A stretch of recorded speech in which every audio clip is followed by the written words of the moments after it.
This man happens to be an MVP of Super Bowl 53 for you non-Romans out there, just the 5-3.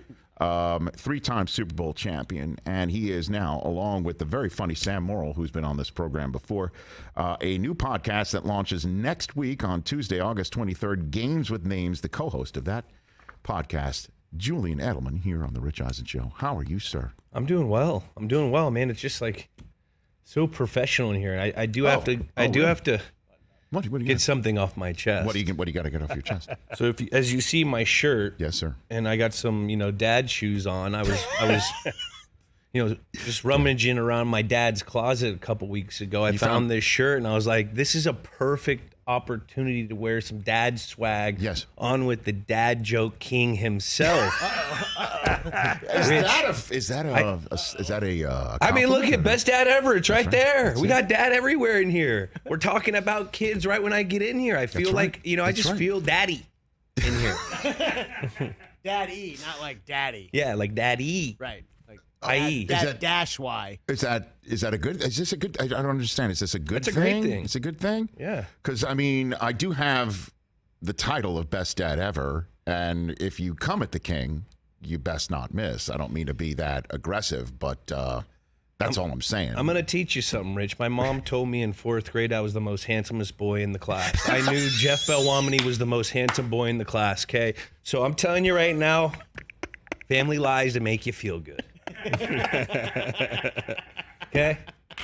Was not the handsomest guy. But I gotta ask this question: Is your mom the Jewish mom or not? No, she's not. My dad's the Jewish Your dad. dad's the Jewish guy, thus the Jewish part of this whole equation. I got it. All right, because that does sound like a Jewish mother. You're beautiful. You're the most beautiful boy of all time. My gosh. And then it worked out for you though. The whole thing worked out for you. Doing all right. We're doing all right. Do you miss football, Julian Edelman? I Do you miss do. it? I miss it more this year than I did last year. What do you miss? I miss waking up in August, going to the field, smelling the fresh cut grass, seeing the sprinklers just finished, seeing our equipment guys setting all the stuff out, the locker room, the fellas, the competition, and now being in my second year out, I can actually miss it because last year it was still ingrained in my head. That last year was rough. Football is not fun when you feel like or crap. I've been doing so many podcasts. I apologize. It's all good. I'm sorry. Don't worry about it. It's all good. So, Dad. Yeah, there you go. You know what I mean? Earmuffs around Lily. Earmuffs. I mean, Everything. good Lord, give his daughter earmuffs. Sorry. Nice. But this is my first year. My body's felt kind of pretty good, that's good. and that's when you start to go back into that mindset of when the game was at its easiest for you, when you were in your best physical shape, and it cross-paired with your smarts of the game, and that's when you miss it, when you can go out and compete at a high level consistently. So, what was your moment where pregame? Where you knew you were ready to roll and that actually happened for you? You got one of those moments where you're warming up, you're feeling it, you feel good about it, you know that the game plan is set, Tommy's all ready to roll, you've got a couple plays in your back pocket that are going to torch. You got one of those moments for me? Well, I would Julian? always feel my speed in pregame. On the first curl route, we kind of had the same routine. I would run a comeback and then a curl. And I could always tell how my feet were feeling. But now, since we're in the preseason mode, in the preseason mindset right now, and I know everyone thinks preseason is good for nothing. I understand that. But there's a lot of guys out there right now that are vying and fighting for a job. And it brings me back to the pregame of August 16, 2009 at Lincoln Financial Field, my first preseason game against the Eagles, and went out there. And I just remember Mikey Wright was looking at me. He was a veteran, and he looks at me. He goes, hey, Rook, settle down. It's a preseason game, because I was so intense. And I still kept that mindset throughout my career, just to keep it an intense, checklist, going over all my plays, going over everything, starting my routine then, and really getting it down so you feel the most prepared you can feel going into a game. So I remember that specific feeling going to that game because it was my real first game in the National Football League. Scotty O'Brien, special teams guru, comes up to me before the game, says you're going to start on kickoff. Ended up opening the game with the tackle. First punt, took back to the house after they repunted. Had 5 catches with Tom Brady when it was his game back from his ACL. So there was a lot of things that went into that game that I remember, that pregame feeling. And to go out and have that game that you had, it was just, that's what I'm in the mindset right now. Because that's a photo from the game right there. That was it right there. That's where you take Sam it to the Aiken house. right behind me, my guy. Damn. So did Belichick say anything to you after that game? Did he come up to you after the game and say anything to the Rook who just balled out on special teams, which is his sweet spot? Like started the league. That's where you get Bill Belichick at hello. 1975, Baltimore Colts. Yeah, that's how you get him when you're a rookie trying to shine out. So did he say anything to you after that? I don't specifically remember him saying anything special. I think he may have gave me like a slap on the back as coming off the field. I mean, he was excited. You could see he was probably excited for me. Yeah. Because, he likes to see his young players that are fighting for a job. He likes to see them go out and perform. So I don't specifically remember, but I think he gave me a little slap on the back. And, there's that infamous Wally Pipp thing that he says to Ernie that's gone super all over the world that he said to, like, Welker. So then you saw that kind of stuff going on. But nothing specific to me. Okay. Julian Edelman here on the Rich Eisen Show, the Games with Names podcast. We'll talk about that in a minute here on the program. So you said you're feeling good. I mean, what do you think? Good enough? Like if a call comes in from Tampa, Florida or New England, would you do it? Would you go in that direction, Julian? I tell you right now, if I had 3 weeks, maybe 4 weeks, I mean, start of the season, absolutely not. But if there's a team vying for a playoff run, guy goes down, could I get ready? I mean, I probably could. Would you want to do it? I mean, that depends on the situation at that time. Right now I'm looking forward to Games with Names. We're about to launch this unbelievable podcast. I got Inside the NFL streaming on Paramount Plus, of course. There you go. Yes, sir. So I got that coming. Nicely done. So there's an I in Julian. I understand that, but you're a team player as well. No, but there's an E for Edelman. Attaboy. There's an E for Edelman. I used to say that. No, and obviously those things you could do it at the same time, and they could be waiting for you too at the very end of the day. Hey, you can never say never. Okay. So I'm excited for the opportunities I have coming on my plate right now, and if any of those situations ever come up, I mean, of course you got to take a look at them. I like it. Julian Edelman here on the Rich Eisen Show. Games with Names podcast. You and Sam Morrill together chit-chatting about sports' most iconic and infamous moments with the people who are doing it, right? With the people that are playing in it. So you got Peyton Manning, Paul Pierce, Michael Irvin to start off. Teddy Bruschi, Eli. We got a lot of guys. We got Ricky Williams. Okay. Zambransky, Adrian Peterson talking about that Statue of Liberty game. Mm-hmm. I mean, we got a lot of cool perspectives of these important games that were, big games in history, not just in football, but in basketball, baseball, soccer. And it's always cool to like get the other person's perspective. Mm-hmm. Like this all came in concept. We thought about this because one of our producers, Kyler, he was at a bar on Thanksgiving. He locks eyes with the guy that he doesn't know, but he knows. And he finds out that these two guys played football against each other in high school, and they were going over, like in an important game, and they're going over their perspective of how the game hit them. And it was interesting to, see each side of the perspective. And so that's kind of where we got it. And, we always talk about, who's the GOAT, but what about the GOG? Greatest of all games. We need to find out. And everyone always likes to sit and talk crap with their boys or their girls or their friends about this game's the best, that game's the best. I mean, best college football game in my life was the USC-Texas game. You guys remember that? Of course. Like that was insane. At the Rose Bowl. But then I want to hear an old timer like Rich. He probably has some like 1982 game. What's your favorite one? What, to talk about? Yeah, like favorite game of all time in college. That I was, in college. College game, or we'll start with college. College game that I was at. Well, it didn't go well for Michigan, That's right? the problem. It never went well for Rocket me. taking 2 back. Yeah, that was the first game I ever covered for the Michigan Daily. Ooh. And then there was a time where Jimmy Johnson brought the Miami Hurricanes in, and we were waving goodbye to them. Na. You know, that whole business. They came back from 10 points down with 5 minutes to go, lost that. But the best part about that was the Michigan hockey team had seats behind us in the student section, and there was a Miami Hurricane fan who showed up in the first half wearing head-to-toe Miami Hurricane stuff, and they snuck a keg into the stadium and got so hammered that they stripped the guy naked, and he had to wear basically somebody's sweatshirt to go buy gear, and now he was dressed in Michigan gear from head to toe. How's that for an oral history? I mean, Wow. Yeah, he was stripped naked by the Michigan hockey team. amazing. He came in wearing Miami gear head to toe, left wearing Michigan gear head to toe. Otherwise, he'd have been naked as a jaybird. and that's what the podcast is right there. Boom, that's a show. It's sitting Are you gonna talking have me about. on? You're gonna have me on? I would love to. We'll You come know and how to talk get me. your favorite game of all time, any sport, any place, anywhere. And I want to hear your perspective on it. And we'll I talk covered it up. mostly baseball when it was on ESPN. And I got great I remember stories that. for that. I love baseball. I used to love. The baseball back when we were kids. It was fun. I love it. So you got Paul Pierce. Does he talk about taking the wheelchair to the We bathroom? talk about the wheelchair game.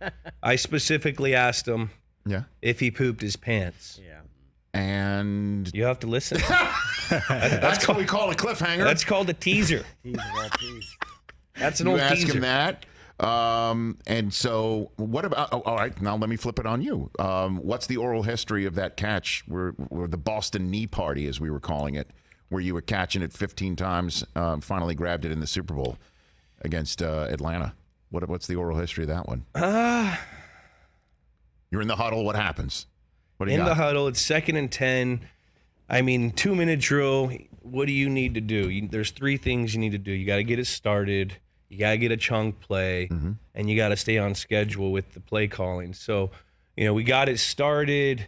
We get into a 2nd and 10, or we didn't get it started. We get into 2nd and 10, and we hit this middle read in practice like 3 times over the 2-week practice period for the Super Bowl. So I knew with the look that we got, the 2 safety look, inside leverage from the corner, it was a cover 5 look, 2-man look. And so once I saw that, I was like, Tommy's going to come to me. So I had the middle read where you stick it and you keep it thin. And like the one thing you never want to see when you're running the route is when the defensive back turns and looks at the ball. And it's because I ultimately rushed my route. I ran a crappy route. And when he did that, that's like automatic pick usually. So you're sitting there like, oh my God, game's over. Here we go. Put the foot in the ground, try to go to break it up. Goes off a leg, goes off an arm, and then somehow come up with it. It was gnarly. Look at that. Look how close the ball is to the ground. Yeah, Holy crap. And then you realize you caught it. definitely. I knew I caught it. Then I hit him with the Peter call. Go, Tom, Peter. Which gets everyone in line of scrimmage. Yeah, And then when fast. the other team sees it, they're like, they didn't think they caught it. Let's call timeout. Right. We got them called timeout. Maybe they needed that timeout later in the game. I don't know. Look at you. I don't know. Situational football. That's- We sit in these meetings with Bill Belichick. You got to learn something. Does he tell? Seriously? Is that one of the situational football things that he tells you? If you think you caught it and you didn't really, That's a little high level. that's a little high level. But I don't put it past him. It's a little high level. I don't put it past him. When he was on the NFL 100 show that I did where he was the analyst. Yeah. I okay? remember. I watched it. Okay, and he was just brilliant. He would say that he would show. He talked with Jerry Rice. Yeah. With Jerry Rice about how we are not going to let Jerry Rice beat us. And he told this story and how there was a 2-minute drill in Candlestick and how there was a whole fire drill in the 2-minute drill because Steve Young had mishandled the snap. And so everybody just ran a different fire drill play, and they weren't situationally smart about sticking with Jerry Rice, and Jerry Rice beat him. And he'll always tell people to stick with the route no matter what. Plaster them. Yes. Oh, plaster. And he says that he shows that video to people all the time. And then also make sure that the next play, that you're ready for the next play. Don't stick with the fire drill. Yeah. Like, that's the sort of stuff he would do. So I believe it if he had said, hey, if you caught a ball and you know you caught it, scream Peter. So they'll burn a timeout. Like, why not? I love that. Yeah, I could see him doing that. But he didn't. But he didn't. You did. I mean, I'm not saying I got a brain or anything. Dude, that's a podcast right there. That's an oral history. It's oral history. Right there. And everybody should check out Games with Names with Julian Edelman and Sam Morrill when it launches next week, Tuesday, August 23rd, available wherever you get your podcasts. New episodes will drop weekly. I've got Julian Edelman here on the Rich Eisen Show. What are you looking at? You're looking at all Zach this TV? Wilson, huh? Meniscus. Well, how do you bruise your Well, bone? you can technically do that because the cut, he was really outside his base.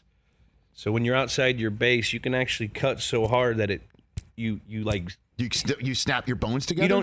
They hit, and so that's how they do it. I mean, when you tear an ACL, a lot of the times you get, like, I tore my ACL, right, and I had an extreme bone bruise because of it. I mean, it's a violent cut, so you could see that. It's just crazy he didn't tear his ACL. You got to think, knock on some wood for the kid. I know, no doubt about that. They'll go in there, either sew it up because he's young, or they'll shave her down, shave it off. What do you think is happening with Belichick and the play calling right now? The process. I think it's a learning process. For who? For everyone. The whole team. It's going to be interesting.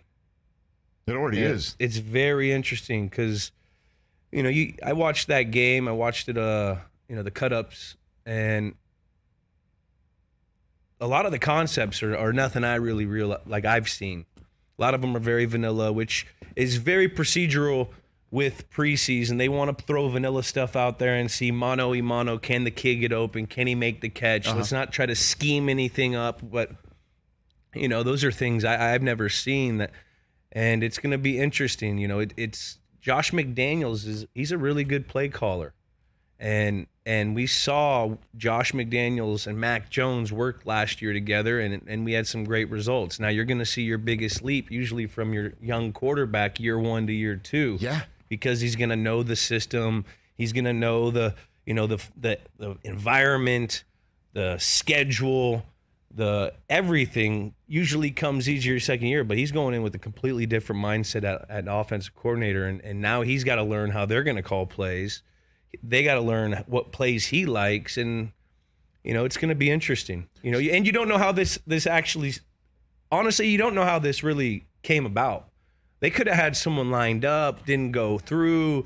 Something could have happened. It's hard to put a judgment on it. It's going to be a learning experience. But if anyone can do it, I mean, Bill Belichick. He's a pretty smart guy. Yeah, he is. And he's pretty we smart. had Tom Curran on from NBC Sports Boston. I'm sure you know Tom. Yeah, Tommy. And Tommy was, I asked him to suss it out, and his guess was that the offense had gotten so complex through the Brady era because Tom, can add to it. McDaniels was there, and it got so complex that only receivers with quarterback backgrounds like yourself were able to grasp it fast enough to get on the field once joining the team.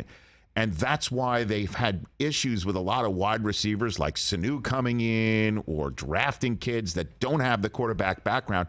And Bill's like, we're going to take the opportunity with McDaniels gone now to simplify it and get two guys who I guess are going to help in that process. That's his best guess on that. I wonder what you think is.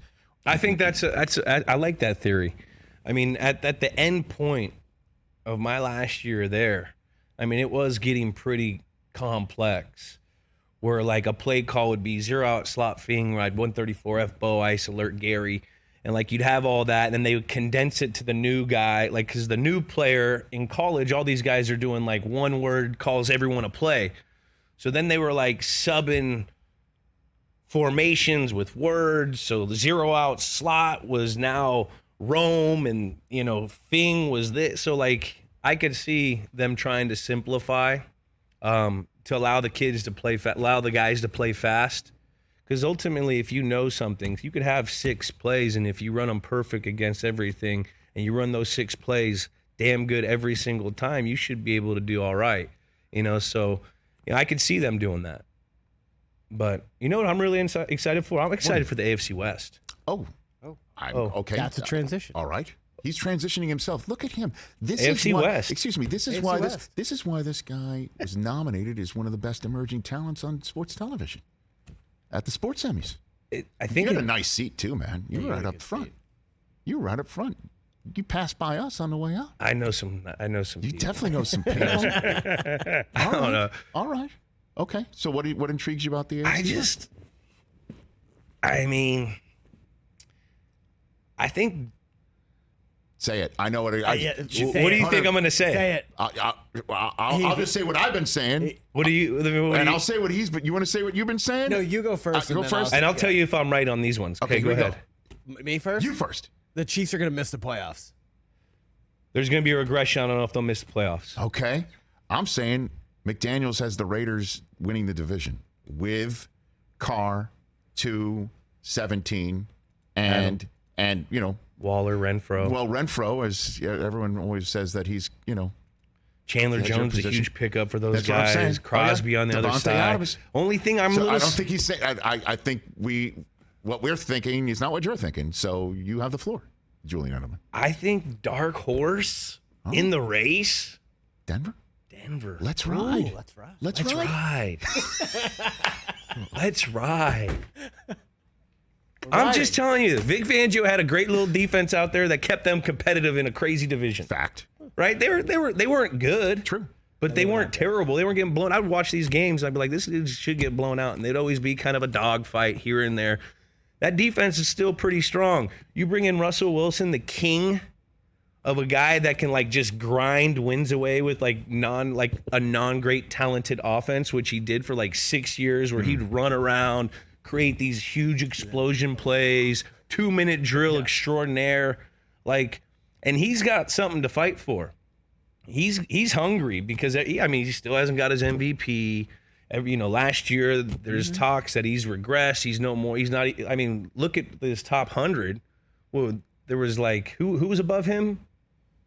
Was Carr above him? A lot of people were above him. Oh, yeah. What number was he? I think Russ was in the 60s. Hold on. 60s, but I think Kyler was ahead of him. Which Kyler's a good football player. He's an explosive football player, but he ain't Russell Wilson yet. Let's win a playoff game. So that. Yeah, and Kyler was 57. Okay. Russ was 61. Okay. It's crazy. And I know it's off of last year, which is not that far off because he was banged up. Right. But I like Denver to go out there and make some noise. But with the Raiders, I think they're going to score points. Mm-hmm. I think Carr and McDaniels are going to do very well together. Mm-hmm. Carr's a really smart guy. That's what I've been hearing over there. This guy's picking it up very fast. Renfro, slot-looking guy. Yes. Adams, ex-guy that can make plays. Waller, Gronk type guy. So they got some pieces. And then you got Jacobs. That he's a good running back, even though I think they might you could see them trading. I can see them trading him and try to get someone in that secondary because that secondary is a little sussy. Do you think he's showcasing him when he's running him in the Hall of Fame game like he's I don't know. Like it's week 10? That was something. He looked good. He did. He looked good. All right, so let's ride. Let's ride, says Julian Edelman. Okay. Let's ride, or so I've got this whole segment planned with you, but I'm told you got to leave in 5 minutes. Chargers. The Chargers are pretty good too. You can't hate on them. Like Justin Herbert, kid's got pretty hair. He got a good ball. All right, you got to choose. You got to choose then. Now you're part of the paparazzi. Now you can't just ride this fence. Let's ride. You can't. Let's just ride the fence. Who are you taking? I say the Raiders win this division. You say who wins the division? Denver. You can even take them to win the division. See now we're not riding. I'm going with the Raiders as well. Yes. Huh? It's just you got to score Couple of points. Jewish kids talking ball. Got to score Ish. points. Julia, do you wish that you guys had ever done Hard Knocks? No. No. I don't want to get embarrassed on national TV. What do you mean? You would have been a star of that show, though. No, but Come on.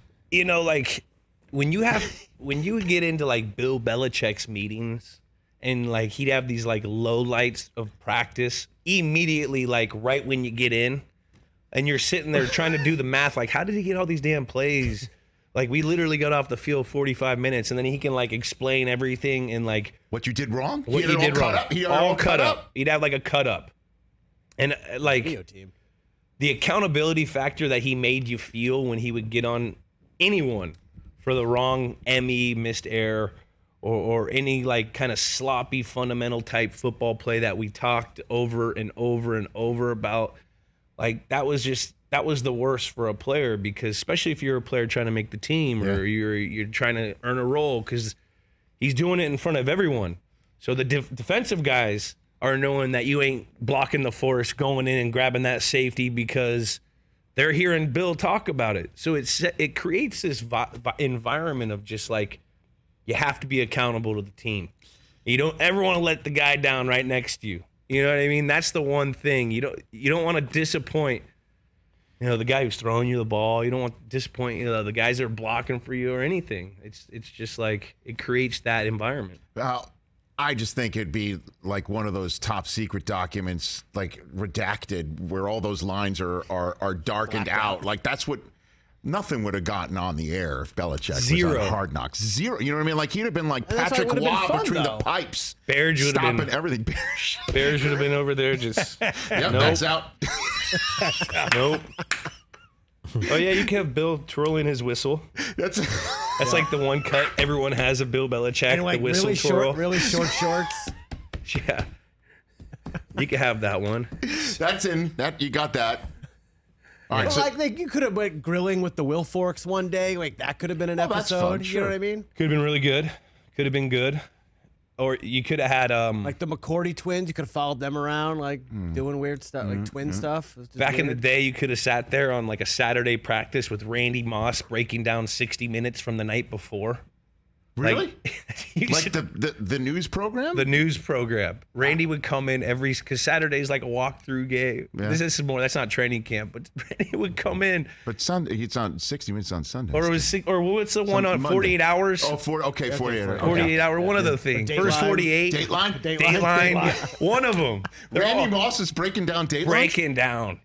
Every Saturday, our receiver coach would get like so mad. He'd be like, "Hey, Randy, we got to coach a meeting." He's like, "Well, I can't believe this. I can't believe this." Enough Try with to keep- Stone Phillips, man. We got to get ready. Got to get ready for... you got to get ready for big game, man. Yeah. Let's talk about Stone Phillips. Oh, my God. Randy, That's amazing. he was. It would have been fun in those years. We had this whole segment planned. And you got to go, right? What do we got? What's the segment? All right, look, can we take a break? Can I get you 10 more minutes? I'll go 10 more. There you go. Let's do it 10 more minutes. All right, we're back here on the show. You're checking out Christian McCaffrey's arms. Is that what we're looking at right now? Looking pretty jacked, and I see you got a tattoo over there. He's trying to swag up. I guess. Our radio audience is going to return in about 2 minutes' time. Then we'll do our Edelman True or False segment. Then we'll get you out of Dodge. There's a book that I think my mom gave me when we first started the show. This is my Jewish mother, where she's just like, okay, maybe you'll like this book. It says Great Jews in Sports. Okay, yeah. It's actually thick. It's from years ago, so who knew? And so anytime I have somebody with a Jewish descent or background who is a great Jew in sports, I have them sign this book, if you wouldn't mind signing it. Jeff Schwartz has signed it up here. Schwartzy? And then Alex Bregman of the Houston Astros signed it right Bregman? there. Yeah, Bregman. And they also included the Star of David. You don't have to. I mean, everyone's stealing my tagline. Everyone's stealing that. I've been doing that. Usually you do number sign 11 for your thing. You I got go the Star of just David? the Star of David. Okay. And Well, then it's perfect. Here you go. yeah, let's I'll get hand it this to you. thing. Wow, There you go. Julian Edelman signing Great Jews in Sports. big moment. That is big. Rich. First Super Bowl MVP to sign this. That's a There it great is. point. Okay, there it is. Number 11. Very good. Yalla. Yalla? Is that what? Let's go, baby. Yalla. Let's ride. He said. Let's roll. Oh, yeah. Yalla. Okay, there it is. There it is. We now have 3. Wow, Hey, fantastic. just keep on compounding, baby. Yes. Just keep I've compounding. never heard that one before. Keep on compounding. Very good. Thank you for I that. just made it up. Good. I like it. You All guys right. got me thinking about Belichick, and I just vividly hear we just need to compound good day after good day Is that what he said? all the time. Just Oh, do you have the Put them in the book. Real quick, do you have the today's Belichick moment? Press I actually conference watched it. The very short one. Do we have the very short one? This is our new segment because we just love this. We absolutely love it. He's actually softened up. He has. This is great. Here it is. He's laughing. Here it is. Today's Bill Belichick press conference moment. Well, we prefer to win. What are you hoping to accomplish the next couple of weeks? Improve our team. That's what we're out here for. And what's the What kind of question is that? who's answering? Who is that? What are you looking to accomplish next 2 days? What do we ask? I mean, this is National Football League. We're trying to form a team. Yeah. Field a team. Trying to improve the I'm team. gonna fire my play callers. What? Oh, stop it. Ridiculous. They have to have someone to fire someone. That's the sort of stuff you're going to get on Games with Names. That's what you're going to get. Back here on our terrestrial radio outfit. All right, Julian Edelman is here, kind enough to give us an extra 5 minutes. Normally, it's a segment called Celebrity True or False when we have an actor or actress or musician come in here. Now we have changed it up. It's an Edelman True or False segment. Edelman True or False? Okay, very good. Can't handle the truth. All right, very good. Here we go. First item up for bids. True or false, Julian Edelman, your Kent State nickname was Jewel Santana. True. What is that all about? What's that about? Joel Santana was a rapper back in that day. Okay. Oh boy. Santana. There it is. Yeah. Okay. That was me. And then that was to you. you. Jewel's Santana. Did you rock the bandana like Jules? Nah, I didn't. I didn't rock no bandana. Okay. So that's first one's true. Early when Dion used to, I tried to. But I like it. Next one up. True or false, Julian Edelman, you once conducted the Boston Pops Orchestra in a performance of Stars and Stripes Forever at the 2015 annual Presidents at Pops fundraiser. Is that a true story? that is true. That was true. Did you know what you were doing? Yeah, we sat there. Oh, look at that! You're in a full tux. Full tux. Get out of here in the Lombardi. My guy Kurt, what's his name? Kurt. My who's the main guy? I don't want to. I feel really bad. He's been there forever. I mean the conductor. Yeah, the main You conductor. Look it up. I just saw the Boston Pops in Nantucket 2 days ago. Huh? Keith. I have my wand in my Boston house right when you walk in. Wand, Keith Lockhart. My little whatever it is. It's not. They gave me my wand. Harry Potter. It fully Harry Potter. I had the whole orchestra sign it. It was really impressive. It was great. So did you like tap it like to get everyone ready, and did you do the full thing? Yeah, Did you go for you it? just rock that thing. You just stay on beat and you give a Keith couple of Lockhart's been there since '95. Damn. Keith. Yeah. He's had Shout out. He's had his wand for a long time. What is it called? Baton. I Baton? believe. Is that what it is? I don't know. I shouldn't say. I don't but I don't know Conductor for sure. wand? Conductor Seeing that. wand. Next for Hogwarts. Next up, before Super Bowl 53, you got a tour from Atlanta from a stranger who did not recognize you. Is that true? Full true. What happened? Was walking around. It was like we had a night off. And I was walking. And this guy may or may not have been homeless. I don't know. Don't have anything to say about it, but we became cool. I asked him for some directions. I got lost. He ends up taking me on a tour, shows me like where Martin Luther King grew up, and like we were like the 4th ward or the 3rd ward. We ended up spending like an hour and a half together walking Just the around. two of you? Just the two of us. Had no clue who I was. It was awesome. I got like a personal tour Of from a Atlanta? local, and you know, next is history. And then you became Super Bowl MVP. That's how it works. I think his name was Ronnie. I think his name was Ronnie. Ronnie, the tour guide. Edelman, true or false? Next one up, number 2, number 4 on this list. Is it true or false? You wrote 2 children's books? That's Julian? false. That's false. False. I wrote 3. Oh! Excuse me, Dr. Trilogy, guys. Trilogy. Flying High 1, Trilogy. 2, and 3. After each Super Well, there it Bowl, is. You're flying we've high. gone out and we've made these awesome stories. Me and my partner, Soft Swissa, Look at come that. up. It's been awesome. I had no idea. Yeah, I you guys love it. Got to check it out. Okay. JE11.com. Where all books are sold. Man. Fantastic. Self-published. And now the last one is it really true that the Patriots have a dented Lombardi Trophy on display because we saw what happened at Fenway Park where you flipped the ball towards Gronk and he bunted the ball or sunk a swing with the Lombardi Trophy. Is that true? Full true. And the crazy thing is, I didn't like soft toss this bad boy. I was giving him some straight heat. And like Gronk, the guy he is, like, bam, hits it. Like, what do you think? I think it's like platinum. It's a very delicate metal. Silver. Yes, sir. It's Tiffany. Tiffany. But it's not solid. It's hollow. Right. So that's why it dents. Yeah. It has the seam mark still in there too. So walk me through this. Walk me through this process. You're standing in this tent ready to go. So we're all about to get ready to throw the pitch, first pitch after we won a Super Bowl, and like everyone, there's a couple guys designated to hold the trophy. Gronk's got a trophy, and we're messing around, and I was practicing my pitch. I didn't want to go out there looking like. Yeah, of course. Like one of those guys. Yeah. Was it 50 Cent? Is that 50 the worst Cent, one of Carl all time? Lewis, Okay, of all Mayor of time. Cincinnati, There's some bad ones. Yeah, There's it's on YouTube forever. You're on YouTube I threw forever. a little gas. I'm not gonna lie. So Okay. check it up. Okay. But I was warming her up, and Gronk's like gets into the box, and I didn't think he was gonna do anything. I throw it, and he literally like check swings it, and I'm like. What are we doing, bro? We can't. So you do just that. thought he was giving you a strike zone for you Yes. to warm up with. Big strike you zone too. Confidence was going high. Of course. I mean, tall guy. shoulders to knees. Brady's taking that, helping get a Hall of Fame, that strike zone. Yeah. So, okay. So you didn't think he was going to actually. Absolutely not. Fantastic. Fully hit it. Last one. Was alcohol involved? Yes or no? Not on that one. Okay, very good. Not on that. Not on that one. There was another Lombardi Trophy I mean, the pitching parades. session. The parades The were pretty parades. alcohol Look at induced. that. Yeah. I tell you right now, the guy's athletic. It looked like he was up Look and at, in there. Yeah. You see, look, he's It's got tough. great load. That's right. Eyes on the ball. But the thing is, we could be playing